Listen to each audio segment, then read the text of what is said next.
department organization and account numbers listed and for the purposes. It's very melodious, thank you.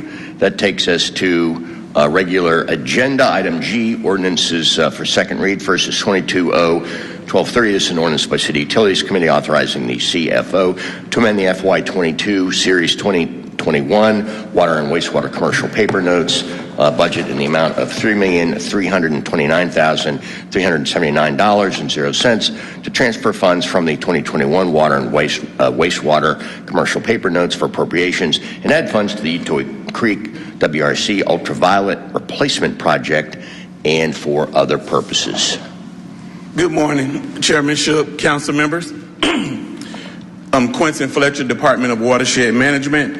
The purpose of this legislation is to fund the Utoy Creek Water Reclamation Center Ultraviolet Replacement Project. This project involves the replacement of the existing ultraviolet UV light disinfection equipment with a new Trojan Series UV at the Utoy Creek WRC. The UV equipment has already been purchased.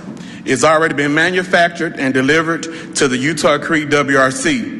The remaining components of this project involves removal of the existing system units, demolition of concrete and 3 UV channels, mechanical, electrical upgrades, and integration into the Foxborough SCADA system. The life cycle of UV systems range from 10 to 15 years. The existing UV system at the Utoy Creek WRC was installed over 20 years ago in 2001. Currently, we're not able to operate the system in the manual mode. We're not able to operate it in the automatic mode. We can only operate it in manual. This project is critical as the city must meet the National Pollutant Discharge Elimination System requirements issued by the Georgia Environmental Protection Division. Under these permits, the city must maintain essential systems to meet discharge limits, including disinfection, to protect the public health and the water quality of the Chattahoochee River. Subject to your questions, that concludes my briefing. Yeah, well, let me ask this question. To what extent has the impairment of the operations resulted, if at all, in any fines from EPD, EPA? At this time, Chairman Shook, there have been no fines. Utoy Creek is the newest of our 3 wastewater facilities. In fact, last year, Utoy Creek was recognized as the Georgia Association of Professionals Water Treatment Plant of the Year. So currently, even though we're operating the system in the manual mode, the operators, we have an operator there at 24 hours a day, 7 days a week. They're making sure that they maintain the system. We've been joined by Ms. Bakhtiari. All right, committee, any comments or questions? Motion to approve by one, second by Ms. Bakhtiari. If there's nothing else, let's open the vote, please. The vote is open.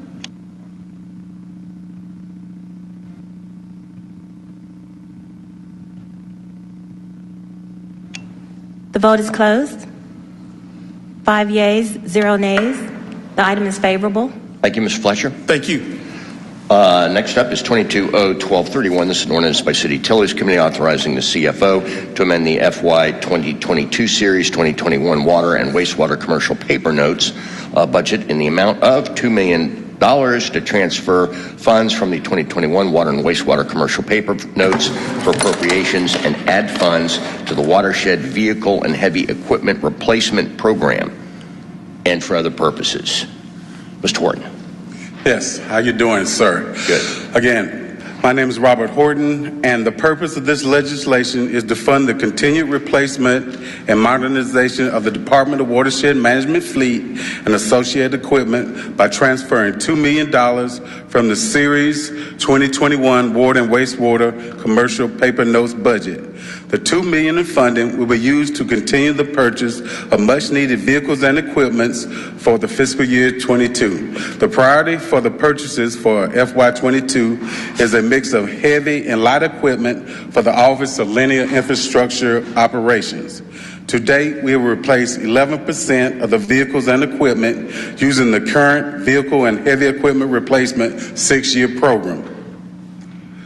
Fiscal year 22 will mark the 3rd year of the current program and currently 37% of the department's equipment is considered old.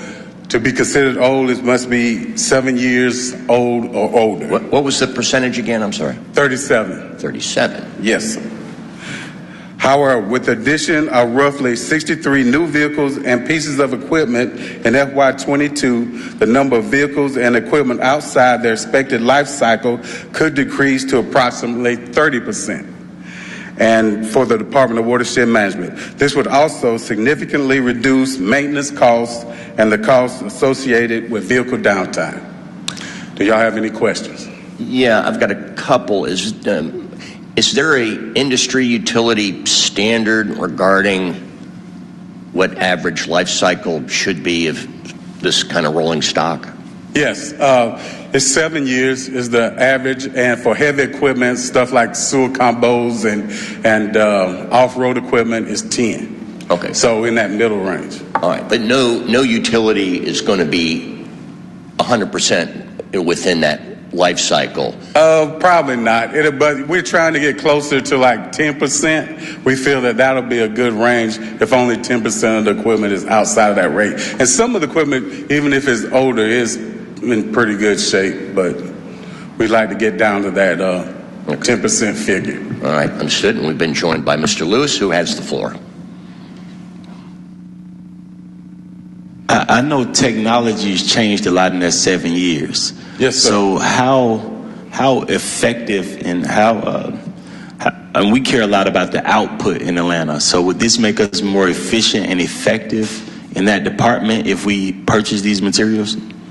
Well, it's mainly vehicles and equipment, but yes, definitely. Okay.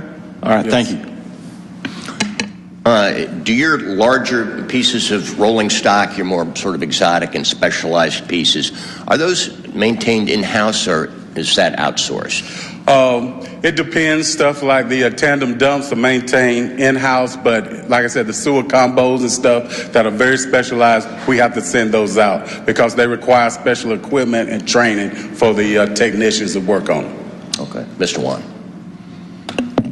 Thank you. So I'm reading the background information on this. I want to just confirm. This is just for cars, right? I mean, well, not just cars. It could be for cars and, not, like I said, heavy equipment also. Like Oleo, they use a lot of tandem dumps, sewer combos, the big cranes. All of those are part of this also. But there's a majority of it can be F-150s and vehicles. yeah, I'm just looking at the supporting documents that are in the system here. And I also noticed that you're asking for $2 million this year, which is kind of a dip. It's similar to 2021, but it is about half of what you've been asking for since 2016 and what you project for the next 2 years. Is there a reason for that dip? We were told that, according to the budget, we had to reduce it some, so that's why we're at $2 million. So in terms of what drives the budget, I'm curious because if we're doing it off of commercial paper, I would imagine it's more around capacity of the underlying paper versus necessarily affordability. Or I don't know if someone from finance is here to be able to talk about what goes into that decision.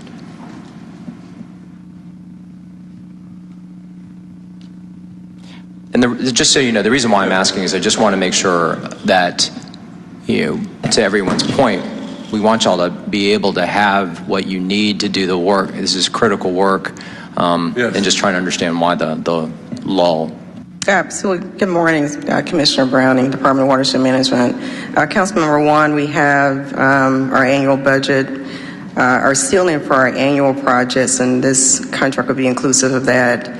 It's about $45 million, and so we try to balance, competing priorities and needs across annual contracts. Obviously, we're trying to invest more in the linear infrastructure, water and wastewater, stormwater-related assets, and so we decided to allocate $2 million for this contract for this current fiscal year. Okay, thank you. Mr. Chair, I'll move approval. All right, second from Ms. Boone, motion by Juan. Is there anything else, colleagues? If not, let's open the vote. The vote is open.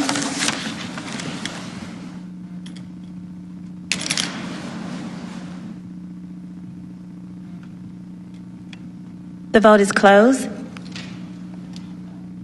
right, it's 6-0.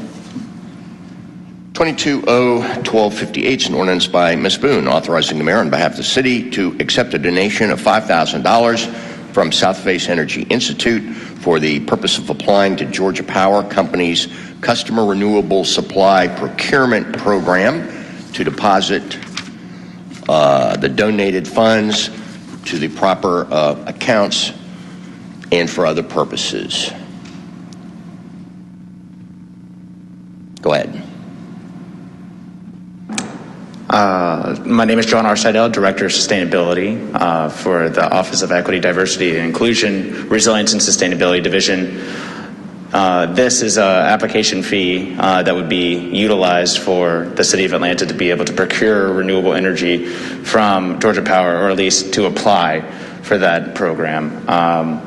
And so, $5,000 up front and getting it from a partner as a gift to help pay for the application is really helpful. We're lucky to have partners that can do that. Whereas other local governments don't have, that $5,000 upfront fee could be really expensive. And so it's really helpful. And that's what I got. Thank you. Any questions or comments? Ms. Boone moves approval. I will second that. If there's anything else? I have one more. So actually there is to be a substitute to enter in specific just the right accounts to be put into the Sustainability Project Fund, and just want to make sure that that substitute is and that those accounts are recognized. Okay, I was unaware until now that there was a proposed substitute. I assume none of us have copies of it.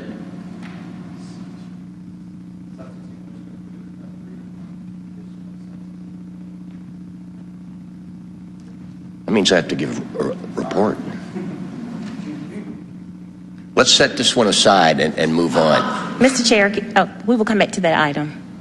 What's that? We will come back to that item. Yeah, okay. Thank you. You're going to ruin my string here. All right, so let's see if someone can hustle that, written copies of that substitute up to us. That takes us to resolutions. H5, which is 22R3388, resolution by City Utilities Committee authorizing mayor to enter into an MOU and contract item agreement with the State of Georgia Department of Transportation on behalf of watershed management for the purpose of adjusting water infrastructure that is in conflict with the Department of Transportation's milling and resurfacing project, which is listed here along State Route 3 from the Clayton County line to City Street 3498 Marietta Street in Fulton County in an amount not to exceed $2,159,622. All contracted work to be charged to and paid from, etc. Mr. Baccaro. Good morning, Chairmanship. Good morning, Council members. Good morning. Georgia DOT is currently sponsoring a milling and resurfacing project along State Route 3 from Clayton County line to Marietta Street in Fulton County. Department of Watershed Management has approximately 275 water valves and 245 manholes located within the project limits. The water and sewer facilities present a conflict with the construction of the project and must be relocated and or adjusted to accommodate the project. The legislation recommends entering into a memorandum of understanding and contract agreement with Georgia DOT for the relocation and adjustment of the facilities in an amount not to exceed $2,159,622. The legislative packet includes a copy of the Memorandum of Understanding and a map of the project location. So I'm available to answer any questions you may have. What's the total lane mileage? I can't recall. I mean, it's an awful lot of assets. Yeah, it's 2 or 3 miles, I believe. Yeah, it would have to be. Questions or comments? Mr. Wan makes a motion to approve, second by Ms. Boone. If there's nothing else, let's ring up the vote. The vote is open.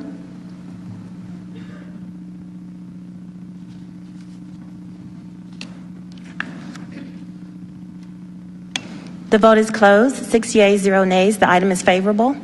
Thank you. That takes us to 22R33990, resolution by City Utilities Committee authorizing the mayor or his designee to exercise the second renewal option for a sole source agreement, number of which is listed, InfoWater software licenses, training, and annual support agreement with Innovasi Inc. on behalf of Watershed Management for a term of 1 year effective July 1 of this year through June 30th of next, in an amount not to exceed $95,223.60. All contract work will be charged to and paid from, etc. Good morning, Daphne Hello. Rackley. Hello, Ms. Rackley. Hello. Daphne Rackley, Deputy CIO, and this is the annual renewal for InfoWater, which is a product from the vendor called Innovasi, is the name of the vendor that supports this, and it really supports the Department of Watershed Management's Office of Engineering Services and provides hydraulic modeling and simulation that is used by that office, and really supports a wide range of other offices and departments throughout the city with that information that comes from the modeling software itself. It's been used for a while, since about 2015. However, it is a strong leader in the industry still. They do a regular evaluation of what the best products are, and they're happy with what's delivered from this software. Any questions? Good question. Are there any questions? There's a motion to approve by Winston, second by Juan. Seeing no other questions, let's open that vote, please. The vote is open.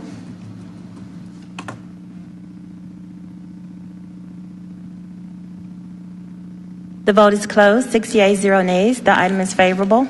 Mr. Chair, we missed item number 6.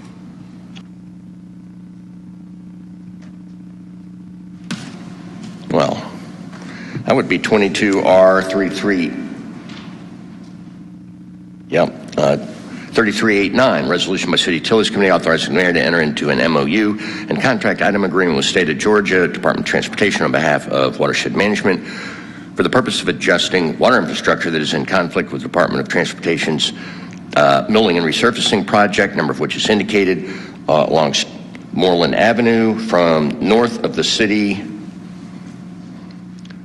to 2096 Wade Street to the DeKalb County line in Fulton County, in an amount not to exceed $347,814. All contracted work to be charged to and paid from, etc. Mr. Buccaro.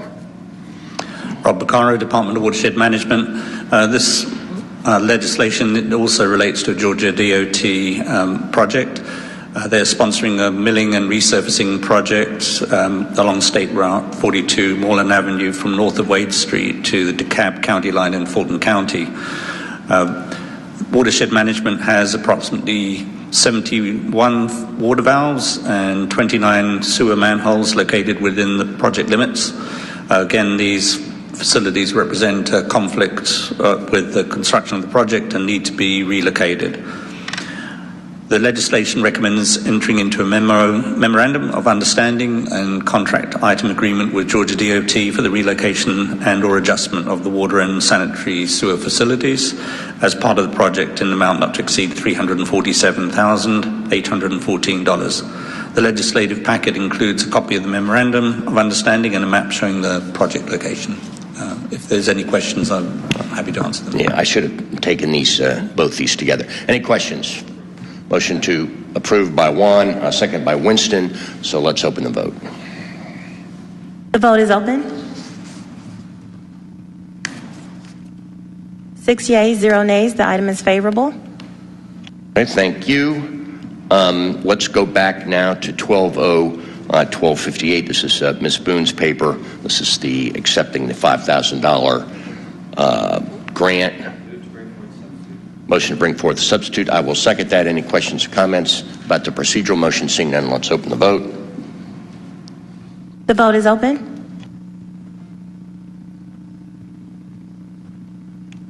Six yeas, 0 nays. The item is before you. Okay, the substitute version is now before us. So am I correct that this The nature of the substitute is reflected here in section 2 that clarifies the account. That's correct. The addition of Sustainability Project 69999 fund. Okay. Mr. Wan moves approval on substitute. Ms. Bakhtiari seconds that. If there's nothing else, let's open the vote. The vote is open. 6 yeas, 0 nays. The item is favorable on substitute. Does that conclude our action items? I have a question for Watershed. Is the department doing any testing to determine if COVID traces are found in the system anywhere, given that there have been some reports out there suggesting that it's been found in other places? Hey, good morning, Councilman Shook. Yes, the Department of Watershed Management has been partnered with Emory University and Georgia Tech to conduct COVID traces in wastewater for the past about 9 months now. We'll look to conclude our coordination with them next month, and we'll be able to share the results of those efforts. But yes, wastewater is an indicator for COVID, and those universities approached us several months ago for us to partner with them, and certainly our intention is to share that information with our public health officials. Okay. So at this time you have no preliminary data to share with us, is that correct? We do. The project team has been keeping us abreast of efforts. They've been able to show us some mapping that shows the degree of spikes in various different communities across the city. So yes. Okay, so COVID has been detected at various places in the sanitary system. Yes.